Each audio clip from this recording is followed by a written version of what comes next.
کہ ان کے کیا مسائل ہیں. اچھا اسی طرح انہوں نے سیکنڈ ورلڈ وار کے زمانے میں جو وہ ہو رہا تھا, ٹامیز آئے ہوئے تھے, فرنگیوں کی فوج یہاں سے گزرتی تھی, تو وہ مسائل دیکھے. سوری ممی اسی کے بارے میں ہے, اسی ایک صورتحال کے بارے میں ہے. تو ان کے یہاں ویرائٹی بہت ہے, بہت زیادہ ویرائٹی ہے ان کی کہانیوں میں, اور وہ کسی کے ساتھ بھی وہ نہیں کرتی ہیں, کسی سے بھی نفرت نہیں کرتی ہیں. یہ بنیادی بات ہے کہ وہ کسی سے نفرت نہیں کرتی. ان کے خیال میں اگر کوئی بھی لڑکی ہے وہ طوائف بن گئی ہے, یا وہ اپنے محلے میں کے لوگوں کا, مردوں کا یا لڑکوں کا خواجہ بن گئی ہے, اور اس کے بعد وہ وہی زندگی اپنا لیتی ہے, تو اس میں وہ اپدیش دینے نہیں بیٹھ جاتی, واز نہیں کرتی. وہ یہ نہیں کہتی کہ بھئی دیکھو یہ غلط ہے اور یہ صحیح ہے, بلکہ وہ زندگی کو گزارنے کا جو ڈھب ہے لوگوں کا, اس پر بھی وہ کرتی ہیں. جیسے میں آپ سے عرض کروں کہ میں ان کی جو کہانی ہے ننھی کی نانی, اس سے بے حد متاثر ہوں. اس کی ایک وجہ یہ ہے کہ میں نے ننھی کی نانی کو دیکھا ہے, بلکہ میں نے ننھی کو دیکھا ہے کہ گھروں میں کیسے لڑکیاں ننھی بنا دی جاتی ہیں, اور صرف اس لیے کہ اس کا باپ جو ہے اور اس کی ماں جو ہے اسے ایک پسیری کنکھی یعنی 5 کلو ٹوٹے چاول کے عوض بیچ جاتا ہے. پھر اس بکنے والی بچی کے ساتھ کیا ہوتا ہے, وہ اس کی جو جھلک ہے, جھلک کیا بلکہ کہانی جو ہے اس کی, وہ مجھے ننھی کی نانی میں نظر آتی ہے. تو میرے لیے ان کی کئی کہانیاں اور بھی ایسی ہیں جن میں وہ جھلک نظر آتی ہے. آپ نے پڑھی ہے پریم چند کی بوڑھی کاکی, اس میں ایک بوڑھی کاکی کی بھوک ہے, اور اس ننھی کی نانی اپنی ناک سے سونگھتی ہے, اتنی سینسوسنس اس کی کھانے کے پرتی. اور یہ جو ایک بوڑھی عورت کا سینسوسنس ہے, اور ایک جال کی جو عورت لڑکی ہے چھوٹی سی بچی, اس کا سینسوسنس ہے, اور ایک اپیکشت پتنی جو ہے بیگم صاحبہ لحاف کی, اس کی جو سینسوسنس, جو عورت کا شریر دنیا کے سارے کرائمز کا پرائم سائٹ ہے. اس پانی پت کا میدان ہے, یہ کہیے وہ پانی پت کا میدان, اس پرائم سائٹ میں بھی آنند کے جھرنے بہتے ہیں. صحیح. اور پہلی بار گربھ دھارن کرنے پر, یا دودھ پلانے پر, یا پہلی بار بریزیئر پہننے پر, یا کچھ بھی, اس کے وہ چھوٹے چھوٹے جو آنند کے جھرنے, اس کو کنسیو کرنا, اور ایک بوڑھی عورت جو کھانے کی چیزیں سونگھ رہی ہے اس کو کنسیو کر, یہ سینسوسنس جو ہے ان کا, اس کو بہت بیلنس ڈھنگ سے, کہیں بھی ایکسیسو نہیں, بہت ہی, میں نے اس لیے کہا کہ میٹافور بہت قاعدے کے ان کے ہاں, کہیں بھی ایکسیسو نہیں ہے, وہ کہیں بھی obscene نہیں ہے, کیونکہ اس کا مقصد ہی وہ نہیں ہے جو کہ کسی کو رجھانا یا پھسلانا یا کسی کو بہکانا, وہ تو صرف ایک احساس کے دھراتل پہ قائم ہوتا ہے. تو یہ اتنا بڑا رینج ہے, ایک چھوٹی سی بچی سے لے کر اور ایک بوڑھی عورت کے بھیتر جو جھرنے پھوٹتے ہیں, اس کو جو یہ رچتی تھی, اس کے بارے میں کبھی آپس میں آپ لوگوں کی بات چیت ہوئی؟ آپ نے کہا اپنے نانی کی نانی کو دیکھا ہے, تو یہ میٹافوریکلی کہا یا ایسے ہی کہا کہ ان کا ماڈل دیکھا تھا آپ نے؟ میں نے ننھی کو دیکھا تھا, میں نے غلط کہا کہ ننھی کی نانی کو دیکھا تھا, اس لیے کہ حالانکہ میری ساری زندگی پاکستان میں گزری, پیدا میں یہیں ہوئی ہوں, یہاں کی جنمی ہوں, لیکن ہندوستان کے یہ جو معاملات تھے, جو مسائل تھے, جو ہمارے یہاں بھی ہیں, آج تک ہیں, جو ہمارے فیوڈل سسٹم ہے اس کے اندر ہیں, تو وہ میں نے دیکھا, اور اس نے مجھے لرزا بھی دیا اور یہ بھی بتا دیا کہ لڑکیوں کو اور عورتوں کو کس طرح ایکسپلائٹ کیا جاتا ہے. اور مزے کی بات یہ ہے کہ یعنی 8-9 برس کی بچی پر اگر کوئی صاحب جن کی عمر 50 برس یا 40 برس ہے یا 30 برس ہے, وہ ہاتھ ڈالتے ہیں, تو جب لوگوں کو پتہ چلتا ہے تو خود گھر کی عورتیں یہ کہتی ہیں کہ دیکھا تم نے مالزادی کو کیسا جو ہے نا وہ ڈالا, جال ڈالا. یعنی اس سے کوئی ہمدردی نہیں ہے جو بغیر آہ بھرے لٹ گئی. اور اگر اس کے بعد اس کا بچہ ہوتا ہے تو اس کے ساتھ کیا ہوتا ہے. جب آپ نے لکھنا شروع کیا تو آپ کو کچھ مشکل ہوئی اس لیے کہ آپ خاتون ہیں یا لڑکی ہیں؟ جی نہیں، مجھے نہیں ہوئی. اس کی وجہ یہ ہے کہ میں نے ابھی جیسا آپ سے عرض کیا کہ ہمارے گھر میں کتابیں پڑھنے پہ یا رسائل پڑھنے پہ پابندی نہیں تھی. ہم سب کچھ پڑھتے تھے اور سوچتے تھے اور لکھتے تھے. اور کوئی میرا خیال ہے 10 برس کی میری عمر ہوگی جب میری ایک دوست جو کہ وہاں پڑھتی تھی، ہم کراچی کے ایک بہت اچھے اسکول میں، مجھ سے 2-3 سال بڑی تھی، تو وہ اس نے مجھے ایک کتاب لا کے دی اپنی لائبریری سے، کہنے لگی کہ یہ بہت گندی کتاب ہے. میں بڑی پریشان ہوئی کہ بھئی کیا گندگی ہے اس میں. ہم نے جب لکھنا شروع کیا تو ہمارے ابا کے پاس ادب لطیف، ساقی، رسالے آتے تھے. وہ خود شاعر تھے، بہت اہم آدمی.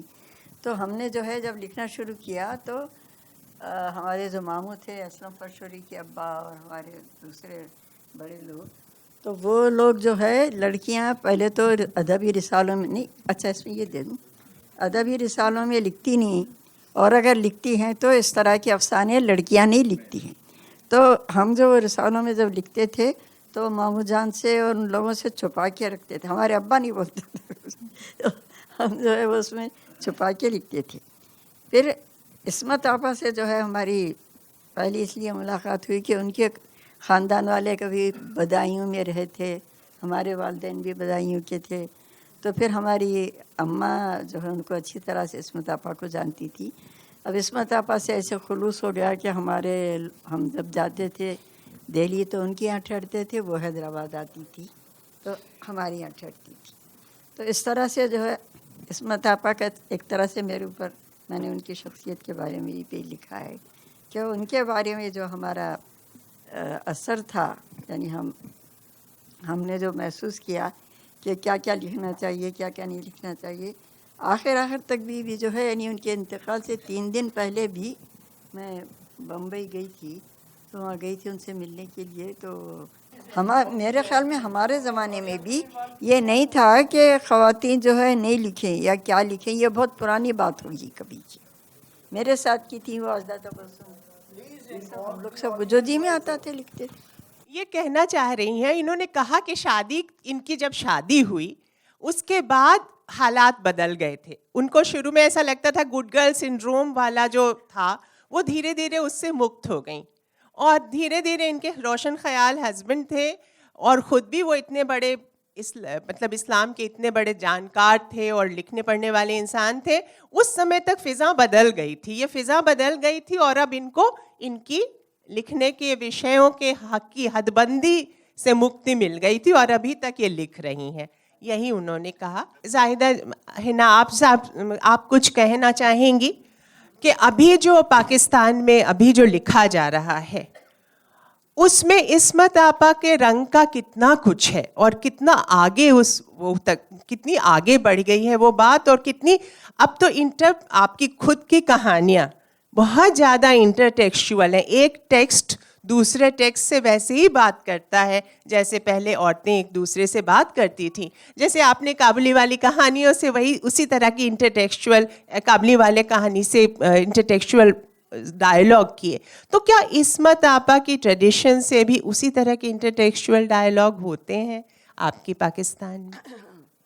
دیکھیں، ایسا ہے کہ پاکستان میں خواتین بہت لکھ رہی ہیں، بلکہ بعض اوقات تو مردوں کو شکایت ہوتی ہے کہ بھئی ہم پیچھے رہ گئے یا آگے نکل گئی خواتین.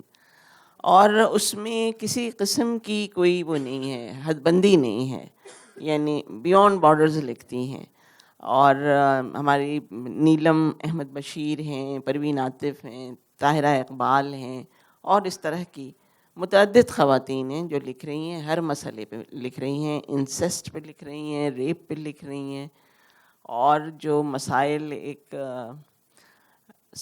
اس کے ہونے چاہیے، اس کے ہیں فیوڈل سسٹم کے، اس پہ لکھ رہی ہیں. تو کسی کے لیے کوئی بھی موضوع بند نہیں ہے. اور یقیناً بہت اثر لیا ہے شروع میں لوگوں نے اس میں چغتائی کا، لیکن رفتہ رفتہ ظاہر ہے سب اپنے اپنے رنگ نکالتی ہیں، سب اپنے اپنے طور پہ کہانی کو کاڑھتی ہیں. تو ہم یہ نہیں کہہ سکتے کہ فلاں پر عصمت کا اثر ہے. یہ ایک ڈائلاگ ہی ہوگا, اس کے بعد تو اپنا رنگ آ ہی جائے گا. جی ہاں. جی جی. تو یہ ہے کہ عصمت آپا نے دراصل انہوں نے وہ کھولا تھا, ایک کھڑکی کھولی تھی,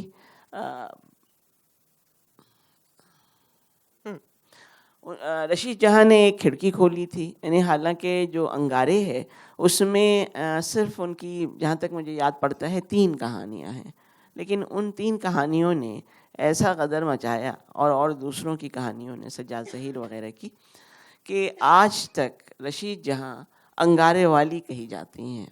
یعنی جب ان کا ذکر ہوتا ہے تو باقاعدہ یہ کہا جاتا ہے کہ بھئی وہ انگارے والی رشید جہاں. تو رشید جہاں نے ایک راستہ دکھایا تھا, اس پر عصمت چغتائی بہت تیز رفتاری سے چلی, اور ان کے بعد آنے والیوں نے اس کو مزید ایکسٹینشن دی. تو آپ یہ نہیں کہہ سکتی کہ خواتین فلاں موضوع پہ نہیں لکھ رہی ہیں. جی نہیں, ایسا کوئی موضوع نہیں ہے جو ان کے لیے بند ہو. دلی کی سیر سے کہانی شروع ہوئی تھی اور دنیا کی سیر ہو رہی ہے, آپ اور بھیتر کی گلیوں میں بھی سیر ہو رہی ہے. مطلب وہ جو عصمت آپا سے لے کر قرۃالعین حیدر صاحب کا کہ آگ کے دریا کے بھیتر سے ہو کر جانا ہے. جی جی. میں نے ایک پرسنل اکاؤنٹ, ایک کہانی ہے فہمیدہ ریاض صاحب کی, آپ کی سراب کا پانی, وہ عجیب طرح سے, وہ اس طرح سے میٹافر کی طرح کھلتی, اور انہوں نے کھڑکی کھولی تھی, اب دروازے کھل رہے ہیں, دروازے کھل گئے ہیں, بلکہ یہ اور کہنا چاہیے سڑکیں گھر بن گئی ہیں. یہ ہے, ہاں, سڑکیں گھر بن گئی ہیں, یہ کہہ سکتی ہیں آپ. لیکن چونکہ جدید ادب جو ہے یورپ کا اور امریکہ کا, وہ بھی ہمارے ہاں آ رہا ہے, بہت پڑھا جا رہا ہے, اس لیے ظاہر ہے وہ اب اس طرح کی یک رخی, ایک سطح کی کہانیاں نہیں لکھی جا رہی ہیں, جو آپ کے ہاں بھی ہے. اور اس میں جو جدید ادب ہے, جو روس سے آیا, جو امریکہ سے آیا, اور جو یورپ سے آیا, تو اس نے بھی خواتین پہ اثر ڈالا ہے, اور وہ ان کو بھی اس سے ایک کہنا چاہیے کہ مدد کہنا تو زیادہ دور کی غلط بات ہے, انسپائر ہوئی ہیں. تو اس انسپریشن سے بھی بہت سی چیزیں آئی ہیں. جیسے آپ ان کو اگر قرۃالعین حیدر کو پڑھیں تو آپ یہ نہیں کہیں گے کہ وہ عصمت چغتائی سے انسپائر ہوئی ہیں, ایسا نہیں ہے. وہ ان کی انسپریشن کے جو وہ تھے, منبع تھے, وہ الگ ہیں. اور اسی طرح بہت سی نئی لکھنے والیاں ہیں جو مختلف تجربے کر رہی ہیں. جو بھی ایگالیٹیرین دنیا کا سپنا دیکھتا ہے, ایک ایسی جو حد بندیاں نہ ہوں جس زندگی میں, وہ سب سے پہلے بھاشا کے رجسٹرز کے بیچ کی اونچ نیچ ختم کر دیتا ہے. تو وہ شاستر اور لوک کے بیچ کی جو بھاشا ہے, جو سفسٹیکیٹڈ رجسٹرز ہیں اور جو گلیوں کے رجسٹرز ہیں, ان کے بیچ ایک جھپی لگا دیتا ہے. تو آپ نے کیا اپنی بھاشا میں وہ پریورتن پایا جو ابھی آپ جس لینگویج میں لکھ رہی ہیں؟ اردو میں جب شروع سے ہی خواتین نے بھی, عورتوں نے بھی لکھنا شروع کیا, تو پہلے تو یہ تھا کہ وہ صرف اخلاقی مسائل پہ لکھے ہیں, محبت کے, خاندانی مسائل پہ لکھے ہیں. میں نے ابھی آپ کو بتایا کہ اس کے بعد جو ہے خواتین, عورتیں ہر مسئلے پہ, جیسے عصمت چغتائی پہلی خاتون تھیں جنہوں نے جو ہے اور دوسرے مسائل جو تھے, چاہے وہ خاندان سے الگ معاشی مسائل ہوں, سیاسی مسائل ہوں, جنسی مسائل ہوں, ان پر عصمت آپا نے لکھنا شروع کیا. تو پھر خیر اس کے بعد تو پھر قرۃالعین حیدر آ گئی, اور حاجہ مسرور, خواجہ مستور, سبھی کچھ آ گئے, ان لوگوں نے لکھنا شروع کیا. تو یہ جو ہمارے اردو ادب میں ہے, اب اس میں آج تک بھی یہ فرق نہیں ہے کہ عورتیں صرف یہ لکھتی گی اور نہیں لکھیں گی, یا عورت شاعری میں بھی دیکھیے آپ کہ ہمارے یہاں جو خواتین شاعرہ ہیں, آپ لوگ ہیں سب, جو جی چاہتا ہے لکھتے ہیں, اور جو آپ کے سامنے مسائل ہیں وہ لکھتے ہیں. کیسے لکھ رہے ہیں, مسئلہ یہ نہیں ہے کہ کیسے لکھ رہے ہیں, اس کو انہوں نے کیسے سوچا اور کس طرح لکھا, یہ کسی شاعر کو یا ادیب کو, افسانہ نگار کو, اس کی تحریر کو بڑھاتا ہے. وہ یہ چیز جو ہے، پرابلم یہ نہیں ہے کہ آپ نے کیا لکھا، کس طرح لکھا. چاہے آپ وہ غالب کا شعر دیکھ لیجئے، چاہے اقبال کو دیکھ لیجئے، چاہے مخدوم کو دیکھ لو، عصمت آپا کو دیکھ لو، آپ کی کہانی دیکھ لو. فرق یہ ہوتا ہے کہ اس کا اظہار کس طرح کیا، اور یہ کہ آپ اس مسئلے کو کیسے دیکھیں. جیسے یہ کہہ رہی ہیں کہ نہ صرف وشے کا وستار ہوا بلکہ دیکھنے کے ڈھنگ کا ہی، درشٹی کا بھی وستار ہوا. اور پہلے آپا کی کہانیاں جیسے ٹہلتی گھومتی چلتی ہے، جیسے گپیں لڑاتی ہوئی کوئی عورت محلے میں لڑکی چلتے ہیں اور پھر اچانک چیل جھپٹا کی طرح وہ ایک میٹافر آگے سامنے لے کر اٹھتی ہے.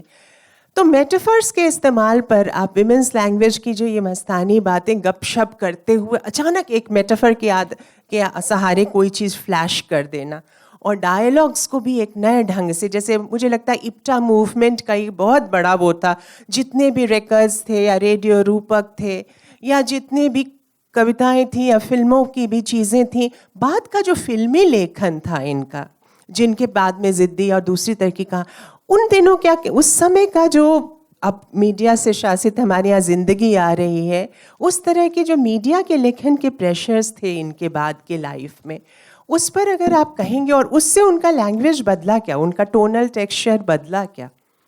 دیکھیں عصمت جب پہلے لکھتی تھیں اور جب انہوں نے فلمی زندگی اختیار کرنے کے بعد لکھا، تو میں نہیں سمجھتی کہ اس میں کوئی بنیادی فرق تھا. اس کی وجہ یہ ہے کہ عصمت اتنی دلچسپ، اتنی گھریلو اور اتنی بازار کی زبان لکھتی تھیں کہ انہیں کوئی تبدیلی کرنے کی خاص ضرورت نہیں محسوس ہوئی. تو ہم یہ نہیں کہہ سکتے کہ انہوں نے فلمی دنیا اختیار کی تو اس کے بعد ان کا بالکل وہ لکھنے کا ڈھب بدل گیا، ایسا نہیں ہے. ان کا ڈھب رہا، لیکن ظاہر ہے جب فلم بنتی ہے، فلم بنائی جاتی ہے، جو فلم بنانے والے ہوتے ہیں ان کی اپنی کچھ وہ ہوتی ہیں، ضرورتیں ہوتی ہیں، ان کے کچھ ڈیمانڈز ہوتے ہیں، اس کے تحت تو ظاہر ہے ناولز پہ پریشر راؤنڈ آف کرنے میں، ناولز میں تھوڑا سا وہ باریکی کا وہ اندر دکھائی دیتا ہے. بس ایک بڑے فلک پہ کہاں وہ ناول کھلتا ہے، پھر دھیرے دھیرے ٹیپر آف ہو جاتا ہے. جی. اب میں آپ لوگوں سے چاہوں گی، دو اتنی بڑی ہستیاں ہماری عصمت آپا کے ٹریڈیشن کی بیٹھی ہیں، آپ لوگوں کو کچھ پوچھنا ہو تو سیدھا پوچھ لیں. آداب. میں سب سے پہلے حنا صاحبہ سے درخواست کروں گی کہ ان کا ایک جملہ ادھورا رہ گیا تھا. آپ کچھ بیان کر رہی تھیں کہ کسی گندی کہانی کا آپ نے ذکر کیا، اس سے اگر آپ پورا کریں تو بڑی مہربانی ہوگی. دیکھیے کتنی دلچسپی ہوتی ہے گندی کہانیوں سے. میں بھول گئی، آپ نہ بھولیں. بڑی اچھی بات ہے. نہیں، وہ بعد میں جب میں نے اسے دوبارہ پڑھا تو مجھے بہت حیرت ہوئی، خود پر بھی اور اپنی دوست پر بھی. وہ تھا ناول ان کا اپنے عبدالحلیم شرر کا، تاریخی ناول تھا، اس کا نام تھا فلورا فلورینڈا. تو اس وقت تو ہم نے واقعی اسے چھپ کے پڑھا، لیکن یہ ہے کہ بعد میں اسے پڑھا تو یہ محسوس ہوا کہ اچھا اس کے اوپر ہم اتنے پریشان ہوئے تھے یا خوش ہوئے تھے کہ بھئی ایسا ایک ناول پڑھ لیا. لیکن اب اپنی بات تو نہیں کرنی چاہیے، لیکن میں آپ سے عرض کروں کہ میں نے 9 برس کی عمر میں ایک کہانی لکھی، اور وہ جو تھی رومانوی کہانی تھی. تو ظاہر ہے اسی دوست کو جا کے تھمائی کہ بھیا پڑھ لو. تو اس نے پڑھ کے کہا اسے فوراً پھاڑ دو، اس کی وجہ یہ جوتے لگیں گے. میں نے کہا بھائی کیوں؟ اس میں تو صرف محبت کی بات کی گئی ہے. کہنے محبت کی بات کی گئی ہے وہ تو ہے، لیکن اس کے ساتھ ہی اس میں جو تم نے ہیرو کا نام رکھا ہے وہ تمہارے سگے چچا کا نام ہے. تو یہ فیکٹ ہے کہ میں نے وہ کہانی پھاڑ دی، وہ نہیں موجود ہے. لیکن یہ عصمت آپا کی جہاں تک ہم بات کر رہے ہیں اور ان کو ہم خراج یہاں ادا کر رہے ہیں، تو ان جیسے جو لکھنے والے ہیں وہ کم پیدا ہوتے ہیں. اور انہوں نے جتنی روانی سے لکھا اور ہر مسئلے پہ لکھا، اس کے لیے ہم ان کو جتنی داد دیں وہ کم ہے. اور ہم نے ان کے بعد آنے والیوں نے ان سے بہت سیکھا، اور ان سے جو سب سے بڑی بات سیکھی وہ جیداری سیکھی، وہ بہادری سیکھی، وہ یہ سیکھا کہ آپ دنیا سے نہ ڈریں. کیونکہ ایک تو دنیا ہمیشہ کہتی رہے گی کہ بھئی یہ کیوں کیا اور وہ کیوں کیا، یہ کیوں لکھا اور وہ کیوں لکھا. اور دوسری اس سے بھی اہم بات یہ ہے کہ ناک جو ہے نا، جب ایک مرتبہ کٹ گئی تو بھائی اب وہ جڑ تو سکتی نہیں ہے تو اس کو کٹے ہی رہنے دیجیے, اس پہ زیادہ وہ پریشان ہونے کی ضرورت نہیں ہے. تو یہ تو آپ کے سوال کا جواب تھا. اور اگر کسی کو آداب. میرا سوال آپ تینوں سے ہے. عصمت آپا پہ گفتگو کرتے ہوئے آپ تینوں سے تاثر آ رہا تھا کہ آپ سمجھتے ہیں کہ مرد لکھنے والوں کا ادب جو ہے الگ ہے اور خواتین لکھنے والوں کا ادب جو ہے الگ ہے, جبکہ خود عصمت آپا نے یہ کبھی نہیں کہا, اور قرۃ العین حیدر نے بھی کئی دفعہ اس بات کا اظہار کیا ہے کہ ہمیں ان ڈبوں میں قید کر کے نہ رکھیے کہ یہ مرد لکھ رہا ہے, یہ عورت. تو آپ کیا سمجھتی ہیں کہ اس میں ایک لکیر کھینچ دینی چاہیے, جو خواتین ادب لکھیں اور جو مرد ادب لکھیں؟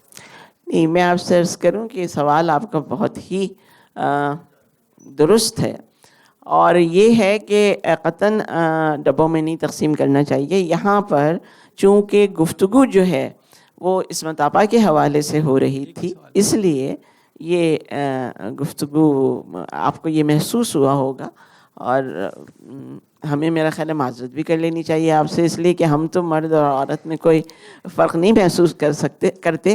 لیکن میں آپ کو بتاؤں کہ یہ جو ابھی انامکا کہہ رہی تھیں کہ بھئی عورتیں یہ لکھ سکتی ہیں وہ نہیں لکھ سکتی, تو اس کا ذاتی ایک تجربہ یہ ہے کہ اردو کے بہت بڑے افسانہ نگار ابو الفضل صدیقی صاحب ایک محفل کی صدارت کر رہے تھے, افسانوی محفل کی, اور اس میں نے ایک افسانہ پڑھا جس میں لڑکی مسلمان ہے اور لڑکا ہندو ہے, اور ظاہر قیامت ہے. تو انہوں نے مجھ سے یہ کہا بعد میں کہ دیکھو ہماری بیٹیوں کو یہ لکھنا زیب نہیں دیتا, اور یہ 1970 کی بات ہے. تو ہم لیڈیز کوپے پہ نہیں چلتے اب لیکن لکھنے دیکھنے کا الگ ڈھنگ اور بھاشا کا الگ چھپ ڈھپ ہوتی ہے عورتوں کی, اور آگے آنے والی عورتوں کے لیے جو کہہ گئی ہیں عصمت آپا, ہم وہ باتیں پڑھ دیتے ہیں ایک دو, اس کے بعد ہم آپ سے ودا لیتے ہیں. جاؤ رافیہ حسن, تم بے گھر جہاں بے شک جہاں چاہو جا سکتی ہو, زندگی کے قدروں کا ناپنے تولنے کے لیے تمہارا پھیتا ہے, اپنے باٹ ہیں ترازو ہیں, تمہاری زندگی میں کوئی ڈنڈی نہ مار سکے گا, تمہارے خواب کبھی چکناچور نہ ہوں گے.